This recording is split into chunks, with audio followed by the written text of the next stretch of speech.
Hi students, இந்த வீடியோவில் நம்ம டிஸ்கஸ் பண்ண போகிறது டிஎன் 12th கெமிஸ்ட்ரியில் இருக்கக்கூடிய யூனிட் 1 மெட்டலர்ஜியில் எந்தெந்த கொஸ்டின்ஸ்லாம் கம்பல்சரி நம்ம படிக்கணும். Very important questions for public examination. அதாவது பப்ளிக் எக்ஸாமினேஷனுக்கு இந்த கொஸ்டின்ஸ்லாம் மிஸ் பண்ணவே கூடாது, கம்பல்சரி நம்ம படித்து தான் ஆகணும் அப்படிங்கிற கொஸ்டின்ஸை வித் சிம்பிள் ஆன்சர்ஸோட டிஸ்கஸ் பண்ண போகிறோம். அதனால் இந்த வீடியோவை ஸ்கிப் பண்ணாமல் லாஸ்ட் வரைக்கும் பாருங்க, உங்களுக்கு ரொம்ப யூஸ்ஃபுல்லாகவே இருக்கும். அதாவது ரொம்ப ரொம்ப ரொம்ப இம்பார்ட்டண்டான கொஸ்டின்ஸ், அதில் சிம்பிளாக எப்படி ஆன்சர் எழுதுறது அப்படிங்கிறதா இதில் கொடுத்துருக்குறோம். வாங்க வீடியோக்குள்ளே போகலாம்.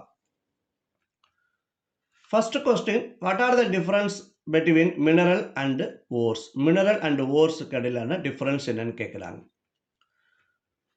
A naturally occurring substance obtained by mining which contain metal in free state or in the form of compound. அதாவது நேச்சுரலாக கிடைக்கக்கூடிய சப்ஸ்டன்ஸை என்ன பண்ணுறோம், மைன் பண்ணி எடுக்கிறோம். அதில் என்ன இருக்கும், மெட்டல் இருக்கும். மெட்டல் என்ன ஸ்டேட்டில் இருக்கும், ஃப்ரீ ஸ்டேட்லேயோ அல்லது இந்த ஃபார்ம் ஆஃப் காம்பவுண்டில் இருந்துச்சுன்னா அதுக்கு பேர் தான் என்ன சொல்லுவோம், மினரல்ஸ் அப்படின்னு சொல்லுவோம். அப்போது நேச்சுரலாக மைன் பண்ணக்கூடிய எல்லா சப்ஸ்டன்ஸுக்கும் மினரல் அப்படின்னு சொல்லுவோம். அதில் ஓர் அப்படிங்கிறது என்னன்னு பார்த்தீங்கன்னா, a mineral that contains a high percentage of metal from which it can be extracted conveniently and economically. For naturally occurring substance obtained by mining which contain metal in free state or in the form of compound அப்படின்னா mineral. அந்த மினரல்ல என்ன இருக்கு, metal இருக்கு. அந்த metal எப்படி இருக்கணுமா, high பர்சன்டேஜில் இருக்கணுமா. that contain high percentage of metal from which it can be extracted conveniently and economically. எக்கனாமிக்கலாக கன்வீனியண்டாக ஒரு மினரல்லேருந்து மெட்டலை நம்ம எக்ஸ்ட்ராக்ட் பண்ணி வெளில எடுத்தோம்னா அதுக்கு பேர் தான் என்ன சொல்லுவோம் அப்படி கேட்டால் ஓர் அப்படின்னு சொல்லுவோம். அப்போ ஓர் அப்படிங்கிறது mineral. It is a mineral that contain high percentage of metal. அதான் செகண்ட் டிஃபரன்ஷியேட்டில் நம்ம சொல்லும்போது அதான் சொல்லுவோம், all minerals not ore but all ores are mineral. ஏன்னா எல்லா மினரல்லையும் நம்ம மெட்டலை எக்ஸ்ட்ராக்ட் பண்ணி எடுக்கல. எந்த மினரலில் ஹை பர்சன்டேஜ் ஆஃப் மெட்டல் இருக்கோ அந்த மினரல்லேருந்து தான் நம்ம என்ன பண்ணுவோம் அப்படி கேட்டால் மெட்டலை எக்ஸ்ட்ராக்ட் பண்ணி எடுப்போம். அதனால தான் எல்லா மினரல்ஸும் என்னவா இருக்க முடியாது, ஓர்ஸாக இருக்க முடியாது. பட் எல்லா ஓர்ஸும் என்னவா இருக்க முடியும், மினரலாக இருக்க முடியும். அதான் all the ores are minerals அப்படின்னு சொல்லுவோம்.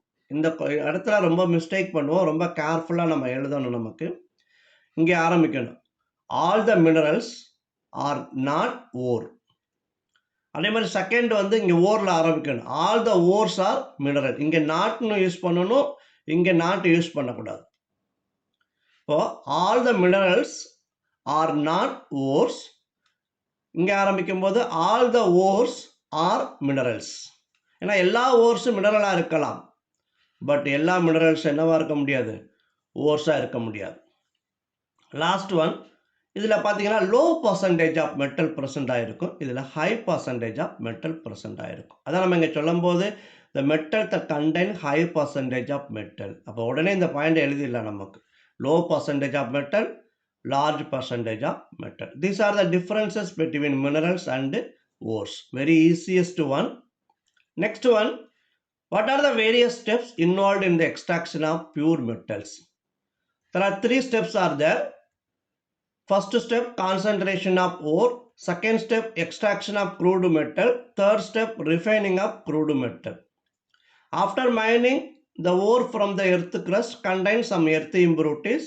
அந்த எர்த் இம்ப்யூரிட்டிஸ் என்ன பண்ணுறோம் அப்படி கேட்டால் ரிமூவ் பண்ண போகிறோம். Removal of earth impurities from ore we know concentration of ore. இப்போ after concentration of ore we can extract the metal from its ore. அதான் second step, extraction of crude metal. After extracting metal from the ore which contains some impurities, அந்த இம்ப்யூரிட்டிஸை remove பண்ணக்கூடிய ப்ராசஸுக்கு பேர் தான் refining of crude metal அப்படின்னு சொல்லுவோம். இப்போ 3 step, concentration of the ore, extraction of crude metal, refining of crude metal அப்படின்னு சொல்லுவோம். Next one, explain the following terms with suitable examples. Gangue, slag, flux, anode mud. இப்போ gangue அப்படின்னா என்ன, the ore associated with non metallic impurities. Rocky materials, siliceous matter which are collectively known as gangue. இப்போ ஓரை வந்து எர்த்துலேருந்து மைன் பண்ணி வெளியில் எடுக்கிறோம். மைன் பண்ணி வெளியில் எடுக்கும்போது அதில் என்ன இருக்கும் அப்படி கேட்டால் எர்த்து இம்ப்யூரிட்டிஸ் இருக்கும். அதாவது non metallic impurities, rocky material and siliceous matter இதெல்லாம் சேர்ந்து இருக்கும். இதுக்கு பேர் தான் என்ன சொல்லுவோம் அப்படி கேட்டினா கேங்கு அப்படின்னு சொல்லுவோம். அப்போ earth impurities which are present in the ore known as gang. Example என்ன சொல்லலாம்? Silica gang present in the iron ore. Next slack. Slack அப்படிங்கிறது இப்போ ஆஃப்டர் கான்சன்ட்ரேஷன் ஆஃப் ஓர் அதுக்கப்புறம் என்ன பண்ணுறோம், அதுலேருந்து குரூடு மெட்டலை எக்ஸ்ட்ராக்ட் பண்ணி எடுக்கிறோம். அப்படி குரூடு மெட்டலை எக்ஸ்ட்ராக்ட் பண்ணி எடுக்கிற ஒரு ஸ்டெப்பில் வந்து பார்த்தீங்கன்னா ஃபர்ஸ்ட்லேயே வந்து கேங்கு நம்ம என்ன பண்ணியிருப்போம், ரிமூவ் பண்ணியிருப்போம். ரிமூவ் பண்ணால் கூட என்ன பண்ணோம் அப்படி கேட்டால் ஒரு சில இம்ப்யூரிட்டிஸ் வந்து அந்த ஓரோட ப்ரெசென்ட் ஆகிருக்கு, அந்த மெட்டலோட சேர்ந்து இருக்கும். அதை என்ன பண்ணுறோம் அப்படி கேட்டால் when the canku present in the ore combined with the flux form a fusible material called slag. இப்போ அந்த மெட்டலோட அந்த ஓரோட சேர்ந்து இருக்கக்கூடிய அந்த கேங்குவை என்ன பண்ணுறோம் அப்படி கேட்டால் ஃப்ளக்ஸை சேர்க்குறோம். ஃப்ளக்ஸை சேர்க்கும் போது என்ன பண்ணோம் அப்படி கேட்டால் ஒரு ஃபியூசிபிள் மெட்டீரியல் கிடைக்கும். அதாவது உருகிய நிலையில் வந்து ஒரு ஃபியூசிபிள் மெட்டீரியல் கிடைக்கும். அதுக்கு பேர் தான் என்ன சொல்லுவோம் அப்படி கேட்டால் ஸ்லாக் அப்படின்னு சொல்லுவோம். இப்போ ஸ்லாக் எப்படி கிடைக்குது அப்படி கேட்டால் ஓரோட இருக்கக்கூடிய கேங்குள்ள என்ன சேர்க்குறோம், ஃப்ளக்ஸ் சேர்க்குறோம். ஃப்ளக்ஸ் சேர்த்த உடனே அதாவது கேங்கோட ஃப்ளக்ஸ் சேர்க்குறோம். ஃப்ளக்ஸ் சேர்த்த உடனே என்ன பண்ணும், fusible form of material called slag நமக்கு கிடைக்கும். இதுதான் ஸ்லாக் அப்படின்னு சொல்லுவோம். Next flux. இப்போ ஃப்ளக்ஸ் அப்படின்னாவே தெரியும் நமக்கு. என்ன சொல்லுவோம் அப்படி கேட்டினா அதாவது ஓரோட கம்பைனாக இருக்கக்கூடிய கேங்குவை ஃபியூசிபிள் மெட்டீரியலாக ரிமூவ் பண்ணுறதுக்கு யூஸ் பண்ணக்கூடிய ஒரு சப்ஸ்டன்ஸுக்கு பேர் தான் என்ன சொல்லுவோம் நமக்கு ஃப்ளக்ஸ் அப்படின்னு சொல்லுவோம். இங்கே இருக்குது அதில். இப்போ ஃப்ளக்ஸ் அப்படிங்கிறது a chemical substance that form on easily feasible slag with canku. அதுக்கு எக்ஸாம்பிள் அதே எழுதிக்கலாம். CaO, it is a flux is added to the canku to form slag. இது ரொம்ப ஈஸியானது. இதை பேஸ் பண்ணி 2-3 கொஸ்டின் கூட பின்னால் இருக்கு நமக்கு. Next one anode mud. Anode mud அப்படிங்கிற ப்ராசஸ் எங்கே நடக்கும் அப்படி கேட்டால் refining of metal. First concentration of ore பண்ணிடுறோம். Next extraction of crude metal பண்ணுறோம். குரூடு மெட்டலில் இருக்கக்கூடிய இம்ப்யூரிட்டிஸை ரிமூவ் பண்ணுறதுக்கு பேர் தான் ரிஃபைனிங் ஆஃப் குரூடு மெட்டல் அப்படின்னு சொல்லுவோம். அந்த ரிஃபைனிங் ப்ராசஸில் ஒன்று வந்து பார்த்தீங்கன்னா எலக்ட்ரோலைட்டிக் ரிஃபைனிங் ப்ராசஸ். இந்த எலக்ட்ரோலைட்டிக் ரிஃபைனிங் ப்ராசஸில் ஆனோடில் வந்து இம்ப்யூர் மெட்டல் எடுத்துக்குவோம், கேத்தோடில் வந்து பியூர் மெட்டல் எடுத்துக்குவோம். வென் எலக்ட்ரிக்கல் பொட்டன்ஷியல்ஸ் அப்ளை பண்ணும்போது என்ன பண்ணுவோம் அப்படி கேட்டினா அந்த ஆனோடில் இருக்கக்கூடிய அந்த மெட்டல் என்ன ஆகும் அப்படி கேட்டினா கொஞ்சம் கொஞ்சமாக அக்வஸ் சொல்யூஷனில் வந்து டிசால்வ் ஆகும். டிசால்வ் ஆகின பிறகு அந்த மெட்டல் அதே சேம் அமௌண்ட் ஆஃப் மெட்டல் வந்து போய் என்ன ஆகும், கேத்தோடில் வந்து டெபாசிட் ஆகும். டெபாசிட் ஆன பிறகு இந்த இன்ஃபியூசிபிள் அந்த சப்ஸ்டன்ஸ் என்ன பண்ணும், கீழே ஆனோடு கீழே வந்து படிஞ்சிடும். அதுக்கு பேர் தான் ஆனோடு மட் அப்படின்னு சொல்லுவோம். During the electrolysis, the less electropositive impurities in anode settle down the bottom are removed as anode mud. இப்போ எலக்ட்ரோலைசிஸ் பண்ணும்போது less electropositive impurities present in the metal என்ன பண்ணும், settle down at the bottom and are removed as a anode mud. anode mud என்ன பண்ணுறோம், remove பண்ணிடுறோம். இதுக்கு பேர் anode mud அப்படின்னு சொல்லுவோம். இல்லை கொஸ்டின் தனியாக கூட கேட்கலாம், வாட் இஸ் ஆனோடு மெட் அப்படின்னு தனியாக கூட கொஸ்டின் கேட்கலாம்.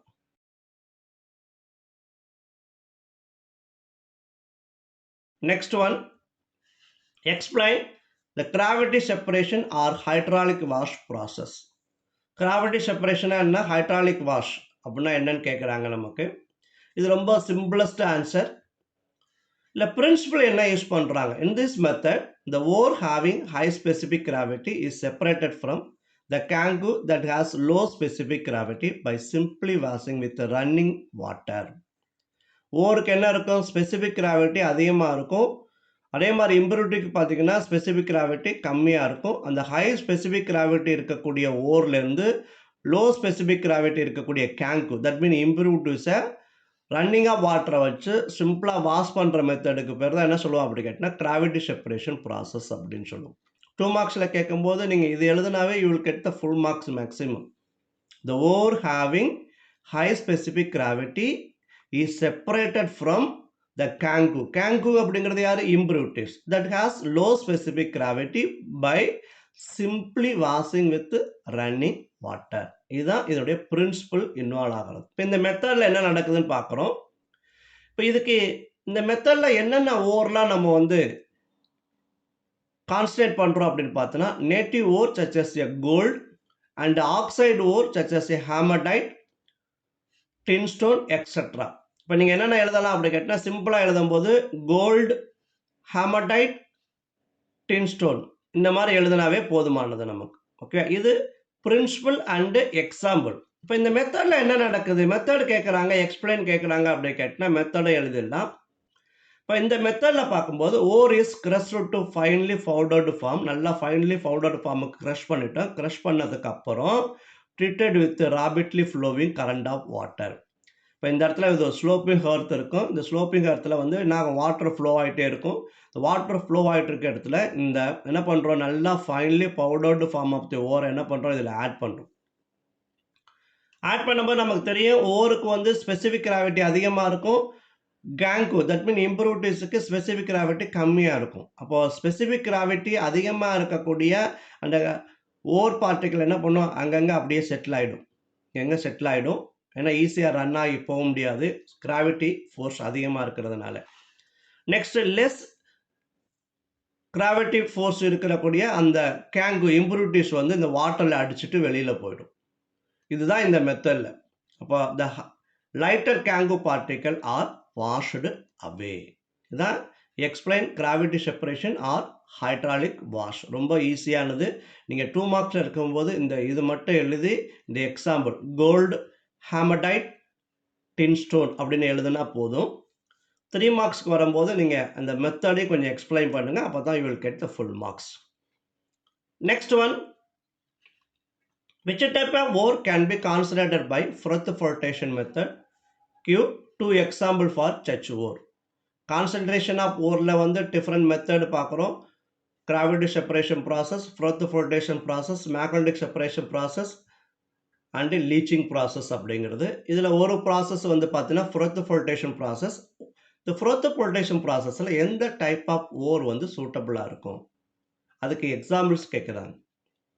ஆக்சுவலாக இந்த froth flotation ப்ராசஸுக்கு பார்த்தீங்கன்னா சல்ஃபைடு ஓர் சூட்டபிளாக இருக்கும். This method is suitable for sulphide ore. நீங்கள் வேர்டு வந்து சல்ஃபைடு ஓர்னு எழுதுனாவே அந்த இடத்துல you will get mark. Next example என்ன எடுத்துக்கலாம் அப்படி கேட்டினா கலீனா அண்ட் ஜிங்க் பிளண்டு. ஓகேவா, இந்த 2 எக்ஸாம்பிள். என்ன எக்ஸாம்பிள்ஸ்னு கேட்குறாங்க போது மோர் தென் 1 எக்ஸாம்பிள் கம்பல்சரி நம்ம எழுதணும். நீங்கள் எழுதும்போது இந்த வேர்டிங்கில் எழுதலாம், இல்லைன்னா இந்த மாலிகுலர் ஃபார்முலா எழுதலாம். மாலிகுலர் ஃபார்முலா எழுதும் போது கொஞ்சம் கேர் எடுத்துக்க எழுதுங்க, ஏன்னா அதில் தப்பாக எழுதிடக்கூடாது. நீங்கள் ரெண்டுமே எழுதணும்னு அவசியம் கிடையாது. ரொம்ப ஈஸியான கொஸ்டின். ஃபஸ்ட்டுக்கு சல்ஃபைடு ஓர், எக்ஸாம்பிள் வந்து galena and zinc blende. Next one, what is roasting? Give the example. Roasting அப்படிங்கிறது it is one of the oxidation process. இப்போ in this method the concentrated ore is oxidized by heating it with the excess of oxygen in a suitable furnace below the melting point of the metal. மெட்டலோடைய melting பாயிண்ட்டுக்கு கீழே excess of ஆக்சிஜனை pass பண்ணி heat பண்ணி என்ன பண்ணுறோம், oxidise பண்ணுறோம். யாரை? ஓரை ஆக்சிடைஸ் பண்ணுறோம். அப்போ ஓர் என்ன பண்ணும் அப்படி கேட்டால் அந்த சல்ஃபைடு ஓர் வந்து ஆக்சைடு ஓராக கன்வெர்ட் ஆகும். இப்போ in this method the concentrated ore is oxidized by heating. எப்படி ஆக்சிடைஸ் பண்ணுறோம்? Heating with the excess of oxygen. ஆக்சிஜனை பாஸ் பண்ணி in a suitable furnace below the melting point of the metal. இப்போ மெட்டலோட melting point 1500 kelvin இருக்குது அப்படின்னு கேட்டீங்கன்னா அதுக்கு கீழே தான் நம்ம என்ன பண்ணணும், ஹீட் பண்ணணும். அதுக்கு மேலே ஹீட் பண்ணால் மெட்டல் மெல்ட் ஆகி வந்துடும். இப்போ இதுதான் ரோஸ்டிங் அப்படின்னு சொல்லுவோம். எக்ஸாம்பிள் பார்த்தீங்கன்னா லெட் சல்ஃபைடை வந்து ரோஸ்ட் பண்ணும்போது, ஆக்சிஜனை வச்சு ரோஸ்ட் பண்ணும்போது லெட் ஆக்சைடாகவும் சல்பர் டை ஆக்சைடாகவும் மாறும். அதே மாதிரி ஜிங்க் சல்ஃபைடை வந்து ஆக்சிடைஸ் பண்ணும்போது ஜிங்க் ஆக்சைடாகவும் சல்பர் டை ஆக்சைடாகவும் மாறிடும். அப்போ sulphide ore converted into oxide ore அப்படின்னு சொல்லுவோம். இது ரோஸ்டிங் அப்படின்னு சொல்லுவோம். இதுக்கு அப்படியே opposite next question, what is calcination? Give the example. அங்கே with supply of air that mean oxygen ப்ரெசன்ஸில் ஆக்சிஜனை பாஸ் பண்ணி நம்ம ஹீட் பண்ணோம். பட் இங்கே வந்து பார்க்கும்போது the process in which the concentrated ore is strongly heated in the absence of air. அங்கே ப்ரெசன்ஸ் ஆஃப் ஏர், இங்கே ஆப்சன்ஸ் ஆஃப் ஏர். அதான் ரொம்ப ரொம்ப ரொம்ப இம்பார்ட்டண்டான difference. The process in which the concentrated ore is strongly heated in the absence of air. ஏர் இல்லாமல் என்ன பண்ணுறோம், ஹீட் பண்ணுறோம். இதுதான் கால்சினேஷன் அப்படின்னு சொல்லுவோம். அதுக்கு எக்ஸாம்பிள் வந்து இப்போ கால்சியம் கார்பனேட் ஓரை ஹீட் பண்ணுறோம். ஹீட் பண்ணும்போது இந்த கார்பனேட்டில் இருக்கக்கூடிய கார்பன் டை ஆக்சைடு போயிடும். கார்பன் டை ஆக்சைடு போயிட்டுனா CO2 போயிடுச்சுன்னா மீது ஆக்சிஜன் இருக்கும். ஆக்சிஜன் இதோட கம்பைன் ஆகிடும். CaO + CO2 வந்துடும். அதே மாதிரி தான் ஜிங்க் கார்பனேட்டில் இருக்கக்கூடிய கார்பன் டை ஆக்சைடு வெளில வந்துடும். மீது ஜிங்க் ஆக்சைடு கிடைக்கும். அப்போ carbonate ore converted into carbon dioxide. இல்லை ஹைட்ரேட்டட் ஓர் கூட அந்த water of hydration takes place ஆகும். அதுவும் இருக்குது. இப்போ இந்த மெத்தடில் இந்த எக்ஸாம்பிள்ஸ் எழுதினா கூட உங்களுக்கு போதுமானது. What is calcination? Give the example. Next one, what is the role of limestone in the extraction of iron from its oxide Fe2O3. Fe2O3ல இருக்கக்கூடிய Fe எக்ஸ்ட்ராக்ட் பண்ணுறதுக்கு லைம்ஸ்டோனுடைய ரோல் என்னன்னு கேட்குறாங்க. இந்த இடத்துல லைம்ஸ்டோனுடைய ரோல், லைம்ஸ்டோன் எதுக்கு யூஸ் ஆகுது அப்படி கேட்டால் which is act as a basic flux. Flux அப்படின்னா என்ன சொல்லியிருக்கிறோம் அப்படி கேட்டால் இது ஒரு சப்ஸ்டன்ஸ். இந்த ஓரில் ரிமூவ் பண்ணாமல் இருக்கக்கூடிய இம்ப்யூரிட்டிஸை ஃபியூசிபிள் மெட்டீரியலாக ரிமூவ் பண்ணுறதுக்கு யூஸ் பண்ணக்கூடிய ஒரு சப்ஸ்டன்ஸ் தான் என்ன சொல்லுவோம் அப்படி கேட்டால் ஃப்ளக்ஸ் அப்படின்னு சொல்லுவோம். இந்த ஒரு வேர்டு யூஸ் பண்ணுறோம், பேசிக் ஃப்ளக்ஸ் அப்படின்னு சொல்லியிருக்கிறோம். அப்போது ஓரில் இருக்கக்கூடிய கேங்கு என்னவாக இருக்கணும் அப்படி கேட்டால் அசிடிக் நேச்சராக இருக்கணும். இது அசிடிக் நேச்சராக இருந்தால் இது பேசிக் நேச்சர் இருக்கக்கூடிய ஃப்ளக்ஸ் நம்ம யூஸ் பண்ணுறோம். அதான் இங்கே limestone act as a basic flux. இப்போ இந்த ஃப்ளக்ஸ் என்ன பண்ணோம் அப்படி கேட்டால் இந்த ஓரில் இருக்கக்கூடிய கேங்கு பார்ட்டிகளோட கம்பைன் ஆகி ஃபியூசிபிள் மெட்டீரியலில் ஸ்லாக் ஃபார்ம் பண்ணும். இப்போ it combine with silica and converted into calcium silicate as a slag. நம்ம சிலிக்கா அப்படிங்கிறது யார்? Gangue particle. அதோட கம்பைன் ஆகி கால்சியம் சிலிக்கேட் ஆஸ் எ ஸ்லாக்காக மாறும். நம்ம ஏற்கனவே ஒன்று எழுதணும் பாருங்கள் அந்த எக்ஸாம்பிள் ஸ்லாக்குக்கு. அந்த எக்ஸாம்பிளை இங்கே எழுதிக்கலாம். நமக்கு CaO combine with SiO2 to give CaSiO3. இப்போ இது வந்து என்ன சொல்லலாம், நமக்கு பேசிக் ஃப்ளக்ஸ். இது கேங்கு, இது ஸ்லாக் அப்படின்னு சொல்லுவோம். ஓகேவா? இது ரொம்ப இம்பார்ட்டண்டான கொஸ்டின். அதில் பேசிக் ஃப்ளக்ஸ் அப்படிங்கிற word is very very important. Next one, describe the role of silica in the extraction of copper. அதே மாதிரி தான் role of silica in the extraction of copper. இதில் வந்து பார்த்தீங்கன்னா சிலிக்கா வந்து கேங்குவாக இருந்துச்சு. அதே இங்கே வந்து சிலிக்கா வந்து என்னவா இருக்க போகுதுன்னா ஃப்ளக்ஸாக இருக்க போகுது. ஏன்னா அங்கே என்ன சொல்லியிருந்தோம் அப்படி கேட்டினா இந்த ஓரில் இருக்கக்கூடிய இந்த இம்ப்யூரிட்டிஸ் வந்து அசிடிக் நேச்சர். அதனால basic flux calcium oxide, that mean limestone use பண்ணுறோம். பட் இங்கே வந்து பார்த்தீங்கன்னா இந்த எக்ஸ்ட்ராக்ஷன் ஆஃப் காப்பரில் இந்த ஓரில் இருக்கக்கூடிய அந்த இம்ப்யூரிட்டிஸ் வந்து பார்த்தீங்கன்னா என்ன நேச்சர் இருக்கும் அப்படி கேட்டால் பேசிக் நேச்சர் இருக்கும். பேசிக் நேச்சர் இருக்கிறதுனால அசிடிக் நேச்சர் இருக்கக்கூடிய ஃப்ளக்ஸை நம்ம யூஸ் பண்ணுறோம். அப்போது describe the role of silica in the extraction of copper. Silica act as a acidic flux. அங்கே பேசிக் ஃப்ளக்ஸு எது? லைம்ஸ்டோன். இந்த இடத்துல சிலிக்கா வந்து அசிடிக் ஃப்ளக்ஸ். அசிடிக் ஃப்ளக்ஸாக ஆக்ட் ஆகுது. ரொம்ப இம்பார்ட்டன்டான வேர்டு இந்த இடத்துல. அசிடிக் ஃப்ளக்ஸ்னு ஒரு வார்த்தை யூஸ் பண்ணிட்டாவே போதும், you will get the full marks. இப்போ இது அசிடிக் ஃப்ளக்ஸ் என்ன பண்ண போகுது? It combine with ferrous oxide to form the ferrous silicate as a silica. ஸ்லாக்காக ரிமூவ் பண்ணுறோம். It combine with ferrous oxide to form a ferrous silicate as slag. இப்போ FeO அப்படிங்கிறது gangue that combine with acidic flux SiO2 to form FeSiO3 as a slag. Okay, இதில் ரொம்ப ரொம்ப இம்பார்ட்டண்டான word அப்படின்னு பார்த்தீங்கன்னா என்ன எடுத்துக்கிறோம்? அசிடிக் ஃப்ளக்ஸ் அப்படிங்கிற ஒரு word is a very very important. அது மறக்கக்கூடாது. Next one, explain the auto reduction reaction with example. Auto ரிடக்ஷன்னா என்னன்னு கேட்குறாங்க. On simple roasting of some of the ore give crude metal. Some of the ஓரை heat பண்ணாவே என்ன பண்ணுவோம் அப்படி கேட்டால் மெட்டலாக ரெடியூஸ் ஆகிடும்.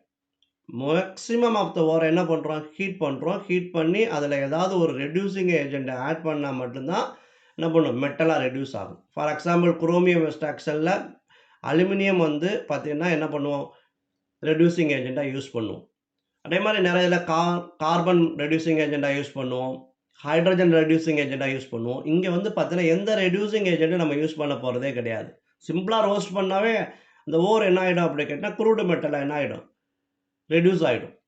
Simple roasting of some of the ore give the crude metal. இதுதான் என்ன சொல்லுவோம் அப்படி கேட்டால் ஆட்டோ ரிடக்ஷன். அதுக்கு எக்ஸாம்பிள் என்ன எழுதலாம் அப்படி கேட்டால், இப்போ இந்த கேஸில் வந்து பார்த்தீங்கன்னா in such cases the uses of reducing agent is not necessary. அதான் ரெடியூசிங் ஏஜென்ட்டை யூஸ் பண்ணணும்னு அவசியமே கிடையாது. இப்போ reducing agents is not necessary. For example mercury, அதாவது ஜின்னாபார் அப்படின்னு சொல்லுவோம். Mercury sulphide is heated with oxygen.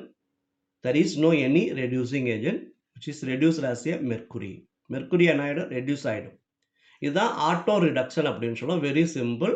அப்போது ஒரு ஓரை சிம்பிளாக ரோஸ்ட் பண்ணோம்னா என்ன பண்ணும், க்ரூடு மெட்டலாக ரெடியூஸ் பண்ணுச்சுன்னா அதுக்கு பேர் தான் என்ன சொல்லுவோம், ஆட்டோ ரிடக்ஷன் அப்படின்னு சொல்லுவோம். Very easy one. Next one, give the limitations of Ellingham diagram. Ellingham டயக்ராமோட லிமிடேஷன்ஸ் கேட்கலாங்க. It does not tell anything about the rate of the reaction. Rate of the ரியாக்ஷனை பற்றி இது சொல்லவே இல்லை. Moreover, it does not give any idea about the possibility of other reaction that might be takes place. Other reaction நடக்கிறதுக்கான possibilities வந்து பார்த்தீங்கன்னா இதில் explain பண்ணலை. Last one, the interpretation of delta G is based on the assumption that the reactant are in equilibrium with product, which is not always true. அதாவது delta G explain பண்ணும்போது ரியாக்டண்ட்டுக்கும் ப்ராடக்ட்டுக்கும் இடையில equilibrium இருக்குன்னு சொல்லிட்டு தான் அசூம் பண்ணிட்டு தான் நம்ம என்ன பண்ணோம். இது ஆல்வேஸ் என்ன கிடையாது, ட்ரூவாக கிடையாது. இதுதான் லிமிடேஷன்ஸ் ஆஃப் எலிகம் டயக்ராம். 2 மார்க்ஸில் கேட்டிங்கன்னா நீங்கள் 2 எழுதினாவே you will get full marks. Next one, explain the principle of electrolytic refining with an example. மெட்டலை வந்து எக்ஸ்ட்ராக்ட் பண்ணதுக்கப்புறம் அந்த மெட்டலில் இருக்கக்கூடிய இம்ப்யூரிட்டிஸை, க்ரூடு மெட்டலில் இருக்கக்கூடிய இம்ப்யூரிட்டிஸை ரிமூவ் பண்ணக்கூடிய ப்ராசஸ் தான் என்ன சொல்லுவோம் அப்படி கேட்டால் ரிஃபைனிங் ப்ராசஸ் அப்படின்னு சொல்லுவோம். அந்த ரிஃபைனிங் ப்ராசஸில் ஒரு மெத்தட் தான் எலக்ட்ரோலைட்டிக் ரிஃபைனிங். எலக்ட்ரோலைட்டிக் ரிஃபைனிங்கை எக்ஸாம்பிளோட எக்ஸ்பிளைன் பண்ண சொல்கிறாங்க. இப்போது இந்த ரிஃபைனிங் ப்ராசஸில் ஃபஸ்ட்டு அந்த இம்ப்யூர் மெட்டலை என்ன பண்ணுவோம் அப்படி கேட்டால் ஆனோடாக எடுத்துக்குவோம். அதே மாதிரி பியூர் மெட்டலை என்ன பண்ணுவோம் அப்படி கேட்டால் கேத்தோடாக எடுத்துக்குவோம். நமக்கு இப்போ impure metal taken as a anode, pure metal taken as a கேத்தோடாக எடுத்துக்கிறோம். அதுக்கப்புறம் இங்கே என்ன பண்ணுவோம் அப்படி கேட்டால் எலக்ட்ரோலைட்டிக் சொல்யூஷன் எடுத்துக்குவோம். இந்த எலக்ட்ரோலைட்டிக் சொல்யூஷன் என்ன எடுத்துக்கணும் அப்படி கேட்டால் அந்த மெட்டலோடைய சால்ட் எடுத்துக்கணும். இப்போ எலக்ட்ரோலைட்டாக aqueous solution of salt of metal interest. அந்த என்ன மெட்டலை நம்ம பியூரிஃபை பண்ண போகிறோமோ, ஃபார் எக்ஸாம்பிள் இப்போ சில்வர் பியூரிஃபை பண்ண போகிறோம்னா சில்வருடைய மெட்டல் சால்ட் எடுத்துக்கணும். சில்வருடைய சால்ட் என்ன, சில்வர் நைட்ரேட். ஃபார் எக்ஸாம்பிள் இப்போ நம்ம காப்பரை வந்து இங்கே பியூரிஃபை பண்ண போகிறோம்னா காப்பரில் உடைய சால்ட் என்ன, காப்பர் சல்ஃபேட் எடுத்துக்கணும். அதான் aqueous solution of salt of metal interest. For example சில்வர்னா aqueous solution of silver nitrate, காப்பர்னா aqueous solution of copper sulphate, like this. இப்போ எப்போதுமே ஆனோடில் இம்ப்யூர் மெட்டல் எடுத்துக்கணும், கேத்தோடில் பியூர் மெட்டல் எடுத்துக்கணும், எலக்ட்ரோலைட்டாக இங்கே எடுத்துக்கணும். இப்போ இதில் என்ன பண்ணுறோம், எலக்ட்ரிக்கல் பொட்டன்ஷியல் அப்ளை பண்ணுறோம். எலக்ட்ரிக்கல் பொட்டன்ஷியல் அப்ளை பண்ணும்போது இந்த இம்ப்யூர் மெட்டல் என்ன ஆகும் அப்படி கேட்டால் கொஞ்சம் கொஞ்சமாக மெல்ட் ஆகி இந்த அக்வஸ் சொல்யூஷனில் டிசால்வ் ஆகும். டிசால்வ் ஆகின அதே ஈக்குவல் அமௌண்ட் ஆஃப் தி அந்த சப்ஸ்டன்ஸ் என்ன பண்ணும், தட் மீன் மெட்டல் என்ன பண்ணும் அப்படி கேட்டால் இந்த பியூர் மெட்டலில் போய் டெபாசிட் ஆகும். இப்போது the metal interest dissolved from the anode passed into the solution while the same amount of metal ion from the solution will be deposited at the cathode. இப்போ இங்கே என்ன ஆகும், இதில் டிசால்வ் ஆகும். டிசால்வ் ஆனதை உடனே அந்த மெட்டல் அயான் வந்து அதே அமௌண்ட் ஆஃப் மெட்டல் அயான் வந்து என்ன பண்ணும், இதில் போய் டெபாசிட் ஆகும். we get the pure metal அப்படின்னு சொல்லுவோம். அதுக்கப்புறம் இந்த டிசால்வ் ஆனதுக்கப்புறம் இந்த கீழே ஒரு இம்ப்யூரிட்டிஸ் ப்ரெசென்ட் ஆகிருக்கு. During the electrolysis, the less electropositive impurities in the anode. ஏன்னா அந்த இம்ப்யூரிட்டிஸ் தான் நம்ம ரிமூவ் பண்ண போகிறோம், அதுதான் இந்த ப்ராசஸ்ஸு. இந்த இம்ப்யூரிட்டிஸ் என்ன பண்ணும் அப்படி கேட்டால் இந்த ஆனோடில் இருக்கக்கூடிய impurity settle down at the bottom and are removed as mud. அதான் ஆனோடு மட் அப்படின்னு சொல்லுவோம். ஆனோடு மட்டை என்ன பண்ணுறோம், ரிமூவ் பண்ணிடுறோம். இப்போ மெயினாக நீங்கள் வந்து இதெல்லாம் எழுதலைன்னா கூட இந்த இடத்துல ஆனோடில் என்ன எடுத்துக்கிறோம், கேத்தோடில் என்ன எடுத்துக்கிறோம், எலக்ட்ரோலைட்டாக என்ன எடுத்துக்கிறோம் அப்படின்னு எக்ஸ்பிளைன் பண்ணிவிட்டு ஆனோடில் என்ன ரியாக்ஷன் நடக்குது, கேத்தோடில் என்ன ரியாக்ஷன் நடக்குது அப்படின்னு நம்ம எக்ஸ்பிளைன் பண்ணால் கூட போதுமானது. அதுக்கு எக்ஸாம்பிள் நம்ம பின்னாடி எக்ஸ்பிளைன் பண்ணுறோம். ஃபார் எக்ஸாம்பிள் இப்போது இந்த எக்ஸ்ட்ராக்ஷன் ஆஃப் சில்வர் எடுத்துக்கிறோம். எக்ஸ்ட்ராக்ஷன் ஆஃப் சில்வரில் என்ன சொல்கிறோம், ஆனோடில் என்ன எடுத்துக்கிறோம், இம்ப்யூர் மெட்டல். என்ன மெட்டலை எக்ஸ்ட்ராக்ட் பண்ண போகிறோம், சில்வர். அதான் இம்ப்யூர் சில்வர் எடுத்துக்கிறோம். இப்போ இங்கே ஆனோடில் இம்பியூர் சில்வர் எடுத்துக்கிட்டோம். அடுத்து கேத்தோடில் என்ன பண்ணுவோம் அப்படி கேட்டால் கேத்தோடில் பியூர் சில்வர் எடுத்துக்கிறோம். பியூர் சில்வர் எடுத்துக்கிட்டோம். அதே மாதிரி இங்கே எலக்ட்ரோலைட்டிக் சொல்யூஷன் என்ன எடுத்துக்கணும் அப்படி கேட்டால் அந்த மெட்டலுடைய சால்ட் என்ன சில்வர் நைட்ரேட். அதான் acidified aqueous solution of silver nitrate. Acidified aqueous solution of silver nitrate எடுத்துக்கிறோம். அசிடிக் மீடியத்தில் எடுத்துக்கிறோம். எடுத்துக்கிட்ட பிறகு என்ன பண்ணோம், வேண்டிய எலக்ட்ரிக்கல் பொட்டன்ஷியல் பாஸ் பண்ணுறோம். பாஸ் பண்ணும்போது இங்கே இருக்கக்கூடிய இம்பியூர் மெட்டல் கொஞ்சம் கொஞ்சமாக மெல்ட் ஆகி இதில் டிசால்வ் ஆகும். இங்கே என்ன இருக்குது, மெட்டல் என்ன ஸ்டேட்டில் இருக்குது, சாலிட் ஸ்டேட்டில் இருக்குது. இந்த சாலிட் ஸ்டேட்டில் இருக்கக்கூடிய மெட்டல் கொஞ்சம் கொஞ்சமாக மெல்ட் ஆகி மெட்டல் அயானாக மாறும். அப்போ இங்கே ஒரு ரியாக்ஷன் டேக்ஸ் பிளேஸ் ஆகும். இப்போ ஆனோடில் என்ன ரியாக்ஷன் நடக்குது அப்படி கேட்டால் இந்த சில்வர் சாலிட் ஸ்டேட்டில் இருக்கக்கூடிய சில்வர் மெட்டல் என்ன பண்ணும் அப்படி கேட்டால் ஒரு எலக்ட்ரான் லூஸ் பண்ணிவிட்டு ஏஜி ப்ளஸ் அயான்ஸாக இந்த எலக்ட்ரோலைட்டில் டிசால்வ் ஆகும். ஏஜி ப்ளஸ் அயானாக டிசால்வ் ஆயிடுச்சு. அதான் அக்வஸ் மீடியத்தில் டிசால்வ் ஆயிடுச்சு. இங்கே டிசால்வ் ஆன அந்த ஏஜி ப்ளஸ் அதே equal amount of AG plus ion என்ன பண்ணும் அப்படி கேட்டால் இந்த பியூர் மெட்டலில் போய் டெபாசிட் ஆகும். இப்போது இந்த அயான் இதில் போய் என்ன பண்ணும், டெபாசிட் ஆகும். அயான் இதில் போய் டெபாசிட் ஆகும். அப்போ இங்கே ஒரு ரியாக்ஷன் நடக்கும். கேத்தோடில் ரியாக்ஷன் நடக்கும். எது போகுது, ஏஜி ப்ளஸ் இங்கே போகுது. என்ன மீடியத்தில் இருக்கக்கூடிய ஏஜி ப்ளஸ், அக்வஸ் மீடியத்தில் இருக்கக்கூடிய ஏஜி ப்ளஸ் அந்த ஒரு எலக்ட்ரான் லூஸ் பண்ணக்கூடிய ஒரு எலக்ட்ரானே இந்த கேத்தோட்லேருந்து எடுத்துக்கிட்டு என்ன ஆகும், ஏஜி சாலிட் ஸ்டேட்டுக்கு இதில் டெபாசிட் ஆகும். சாலிட் ஸ்டேட்டை மாறி இதில் டெபாசிட் ஆகும். இப்போ இந்த ரியாக்ஷனுக்கு அப்படியே ரிவர்ஸ் ரியாக்ஷன் எழுதினீங்கன்னா அது கேத்தோடோடைய ரியாக்ஷன். அப்போ நீங்கள் இந்த ஒரு ரியாக்ஷன் மட்டும் படித்தா போதும். ஆனோட நடக்கக்கூடிய ரியாக்ஷன் மட்டும் படிச்சுட்டு அதை அப்படியே திருப்பி எழுதுனீங்கன்னா என்ன வரும், கேத்தோடில் நடக்கக்கூடிய ரியாக்ஷன்ஸ் வந்துடும். இந்த எக்ஸாம்பிள் இதுதான் நமக்கு. அவங்க எக்ஸாம்பிளோட கேட்குறாங்க. சம்டைம் உங்களுக்கு அதெல்லாம் எழுத முடியல அப்படி கேட்டால் நீங்கள் இது மட்டும் எழுதுனா கூட போதும். அவங்க எக்ஸாம்பிள் கேட்கும்போது ஆனோடில் என்ன எடுத்துக்கிறோம், இம்பியூர் சில்வர், கேத்தோடில் என்ன எடுத்துக்கிறோம், பியூர் சில்வர். இது ஞாபகம் வச்சுக்கிறதுக்கு கன்ஃபியூஷன் வரும். ஆனோடில் எது வருது, கேத்தோடில் எது வருதுன்னு கன்ஃபியூஷன் வரும். அந்த கேஸில் தான் அந்த பிசி போலீஸ் கான்ஸ்டபிள் அப்படின்னு சொல்லுவோம். போலீஸ் கான்ஸ்டபிள் பிசி, பின்னா என்ன சொல்லுவோம், பியூர் சில்வர். எதில் எடுத்துக்கணும், கான்ஸ்டபிள் கேத்தோடில் எடுத்துக்கணும். அதான் ஞாபகம் வச்சுக்கணும். பிசி ஒன்று ஞாபகம் வச்சுன்னா இன்னொன்று கரெக்டாக ஞாபகத்துக்கு வந்துடும் நமக்கு. PC police constable, pure silver, pure metal in cathode அப்படிங்கிற கான்செப்ட் ஞாபகம் வச்சுக்கிட்டோன்னா ஈஸியாக நமக்கு வந்துடும். இந்த கொஸ்டினை வேற எப்படி கேட்கலாம் அப்படி கேட்டால் explain the electrolytic refining of silver அப்படி கேட்டால் இதை எழுதலாம். இதே பேஸ் பண்ணி இன்னொரு கொஸ்டின் கூட இருக்குது. Explain the electrolytic refining of copper. முதல்ல சில்வர் பார்த்தா இப்போ காப்பர் பார்க்குறோம். அதே மாதிரி தான் நமக்கு இந்த இம்பியூர் மெட்டலை ஆனோட எடுத்துக்கிறோம், பியூர் காப்பரை கேத்தோட எடுத்துக்கிறோம். இம்பியூர் காப்பர் எடுத்துக்கிறோம், பியூர் காப்பரை கேத்தோட எடுத்துக்கிறோம். கேத்தோட எடுத்துக்கிட்டு இங்கே எலக்ட்ரோலைட்டிக் சொல்யூஷன் எடுத்துக்கிறோம். அசிடிஃபைடு காப்பர் சல்ஃபேட் சொல்யூஷன் எடுத்துக்கிறோம். Acidified aqueous solution of copper sulphate எடுத்துக்கிறோம். எடுத்துட்டதுக்கப்புறம் கரண்டை பாஸ் பண்ணுறோம். கரண்டை பாஸ் பண்ணும்போது இங்கே இருக்கக்கூடிய சியூ சாலிட் ஸ்டேட்டில் இருக்கக்கூடிய அந்த சியூ என்ன பண்ணும், 2 எலக்ட்ரான், ஏன்னா அதுக்கு வேலன்சி 2 எலக்ட்ரானை லூஸ் பண்ணிவிட்டு Cu2 ப்ளஸ் அயன்ஸாக மாறும். அப்போ ஆனோடில் இந்த காப்பர் சாலிட் ஸ்டேட்டில் இருக்கக்கூடிய காப்பர் 2 எலக்ட்ரான் லூஸ் பண்ணிவிட்டு Cu2 ப்ளஸ்ஸாக இந்த அக்வஸில் டிசால்வ் ஆகிடும். அதான் இந்த அக்வஸ் மீடியம்ங்கிறது இங்கே இருக்குது, சாலிட்டுங்கிறது இங்கே இருக்குது அப்படிங்கிறத மென்ஷன் பண்ணுறான். சாலிட் ஸ்டேட்டில் இருக்கா, அக்வஸ் மீடியத்தில் இருக்கா. திருப்பி என்ன பண்ணும், இந்த அக்வஸ் மீடியத்தில் இருக்க Cu2 ப்ளஸ் போய் இதில் டெபாசிட் ஆகும். அப்படியே ரிவர்ஸில் வரும். டெபாசிட் ஆகும்போது நம்ம அந்த 2 லூஸ் பண்ணக்கூடிய 2 எலக்ட்ரான் இதுலேருந்து அக்செப்ட் பண்ணிக்கிட்டு இட் பிகம்ஸ் ஏ Cu மாறிடும். இப்போ ரிவர்ஸ் ரியாக்ஷன் எழுதுங்க. Cu2 plus accept 2 electron it becomes Cu solid ஸ்டேட்டுக்கு மாறிடும். இது எலக்ட்ரோலைட்டிக் ரிஃபைனிங் ஆஃப் காப்பர். இதுக்கு ரொம்ப ஈஸி. அதே மாதிரி தான். Next, explain zone refining process with an example. Very very important question. ரொம்ப நல்லாவே படிச்சுக்கணும். நமக்கு ஜோன் ரிஃபைனிங் ஆன்சர் நிறையா இருந்தால் கூட ரொம்ப ஈஸியாக கொடுத்துருக்கோம். இதில் ஜோன் ரிஃபைனிங்கில் ஃபஸ்ட்டு நீங்கள் எழுதக்கூடிய பாயிண்ட் என்ன பார்த்தீங்கன்னா, this method is based on principle of fractional crystallisation. நீங்கள் அண்டர்லைன் பண்ணக்கூடிய வேர்டு பார்த்தீங்கன்னா fractional crystallisation, principle of fractional crystallisation. நீங்கள் எதுவுமே எழுதணும்னா பேஸ்ட் ஆன் ஃப்ராக்ஷனல் கிறிஸ்டலைசேஷன் அப்படிங்கிற வேர்டு வந்துடும். இப்போ அதிலே பிரின்சிபல் பார்த்தீங்கன்னா, when impure metal is melted and allowed to solidify, the impurity will prefer to be in the molten region. அதாவது zone refining அப்படிங்கிறது ஒரு ப்ராசஸ். எதுக்குன்னா இம்பியூர் மெட்டலை பியூர் மெட்டலாக ரிஃபைன் பண்ணுறோம். குரூடு மெட்டலை பியூர் மெட்டல் ரிஃபைன் பண்ணக்கூடிய ஒரு ப்ராசஸ் தான். இதில் என்ன பண்ணுறோம் அப்படி கேட்டால் இம்பியூர் மெட்டலை மெல்ட் பண்ணுறோம். மெல்ட் பண்ணி என்ன பண்ணுறோம் அப்படி கேட்டால் அதை சாலிடாக மாற்றுறோம்.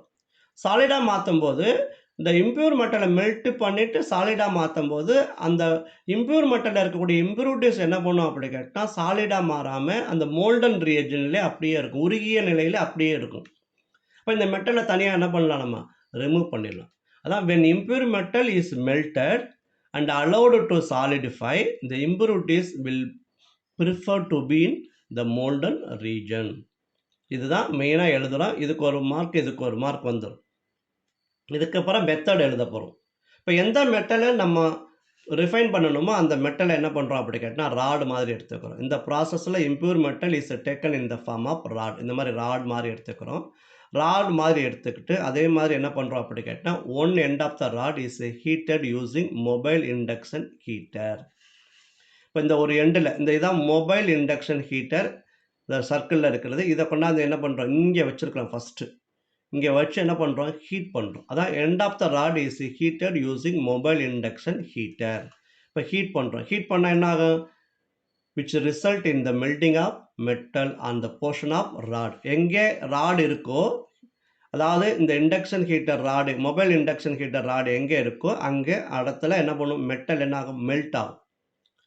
நம்ம ஏற்கனவே சொல்லியிருந்தோம் மெட்டல் மெல்ட் ஆகும். மெல்ட் ஆன உடனே என்ன பண்ணோம், சாலிடிஃபை பண்ணுறோம். அப்போ என்ன பண்ணுறோம், இந்த ராடை என்ன பண்ணுறோம்னா மெல்ட் ஆனதுக்கப்புறம் அடுத்த பக்கத்தில் கொஞ்சம் பக்கத்தில் என்ன பண்ணுறோம், மூவ் பண்ணுறோம். அப்படியே ஸ்லோவாக மூவ் பண்ணிகிட்டே வரும். மூவ் பண்ண உடனே ஆட்டோமேட்டிக்காக என்ன பண்ணோம் அப்படி கேட்டினா, ஆக்சுவலாக வந்து கொஞ்சம் கொஞ்சமாக மூவ் பண்ணும்போது என்ன பண்ணும் அப்படி கேட்டினா, அந்த மெட்டல் உருகின மெட்டல் என்ன பண்ணும், சாலிடாக மாறிடும். அந்த இம்ப்யூரிட்டிஸ் வந்து அந்த உருகிய நிலையில் அப்படியே சேர்ந்து வந்துக்கிட்டே இருக்குது நமக்கு. ஆக்சுவலாக இந்த டயக்ராமில் இங்கே வந்து மெட்டல் ஹீட்டரை எடுத்துக்கிறோம். நமக்கு அது மேட்ரு கிடையாது நமக்கு, ஏன்னா டயக்ராம்லாம் நம்ம போட போகிறதே கிடையாது. மெட்டல் ஹீட்டர் இங்கே எடுத்துக்கிறோம், இப்படி மூவ் பண்ணிக்கிட்டே வரோம் நமக்கு. ஓகேவா, பாருங்கள். இப்போ மெட்டல் என்ன ஆகிடும், இப்போ இங்கே ஃபஸ்ட்டு இங்கே ஹீட் பண்ணோம். ஹீட் பண்ணி இந்த மாதிரி மாறும்போது திருப்பி இந்த ஹீட்டரை இந்த பக்கம் தள்ளிட்டோம் அப்படி கேட்டால் இந்த மெட்டல் என்ன ஆகிடும் அப்படி கேட்டால் கிறிஸ்டலைஸ் ஆகிடும், சாலிடாக மாறிடும். இம்ப்யூரிட்டிஸ் மட்டும் இங்கே வந்துடும்.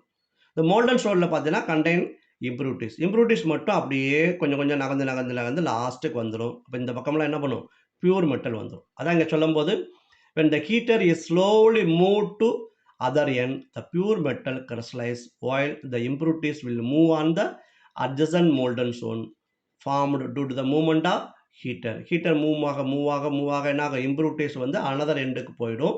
இந்த மெட்டல் வந்து கிறிஸ்டல் ஆகிடும். இப்போ இந்த மாதிரி நம்ம ஹீட் பண்ணும்போது இந்த மெட்டல் என்ன ஆகும் அப்படி கேட்டால் ஆக்சிடேஷன் ஆகலாம். அந்த ஆக்சிடேஷனை ப்ரிவென்ட் பண்ணுறதுக்காக இந்த process is carried out in the inert gas atmosphere to prevent the oxidation of the metal.